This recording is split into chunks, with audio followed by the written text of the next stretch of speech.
ተናፋቂው መጣ። አዎ እየገሰገሰ ነው፣ እየመጣ ነው። ከሚቀበሉት አላህ ያድርገን፣ ከሚደርሱት አላህ ያድርገን። ማንም ከማዕከላችን ሳይጎል የሚያገኝ አላህ ያድርገን። ደርሰውም በአግባቡ ከሚጠቀሙት አላህ ያድርገን። ይህ ተናፋቂው ወር ረመዳን ነው።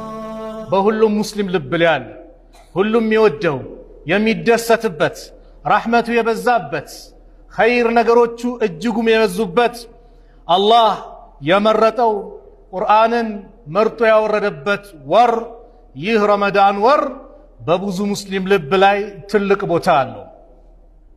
ነገር ግን እኛ ይህ ታላቅ ወር እየመጣ ነው፣ ምንድነው ዝግጅት ያደረግነው?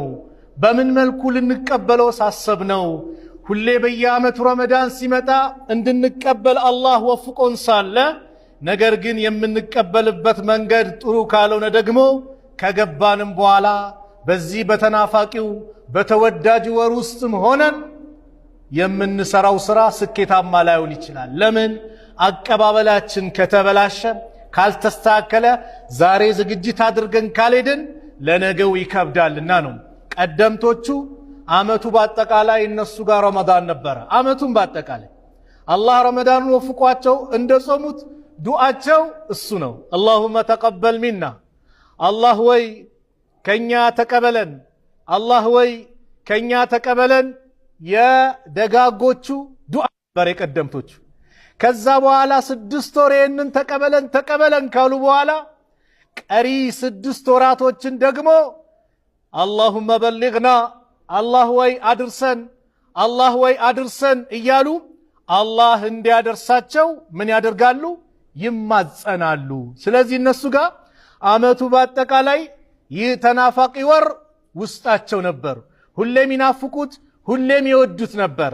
ስለዚህም ነው በዚህ ጉዳይ እንድንነጋገር፣ በዚህ ጉዳይ ትኩረት ሰጥተን ከመቼውም በላይ እስከ ዛሬ ካሳለፍናቸው ረመዳን በእኛ ላይ ልዩ እኛን የሚቀይሩ የምንለወጥበት ትልቅ ደረጃ የምንደርስበት እንዲሆን ነው ዛሬ ፕሮግራም ያዘጋጀሁት።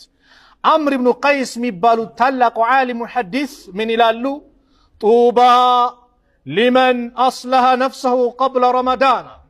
ጡባ ምንኛ አማረ፣ ምንኛ ታደለ። ማን ነው እሱ? ከረመዳን በፊት ነፍሱን ያስተካከለ፣ ራሱን ያረመ፣ የቀየረ፣ ዝግጁ አድርጎ ረመዳንን የተቀበለ ጡባ አሉት። ሱብሓነላህ። አዎ ይህ ተናፋቂ ወር ትልቅ እጅጉን ትልቅ ጥቅም አለው። አንድ ዓሊም ረጀብ የሚባለው ወር ያሳለፍነው ወር የሚዘራበት ወር ነው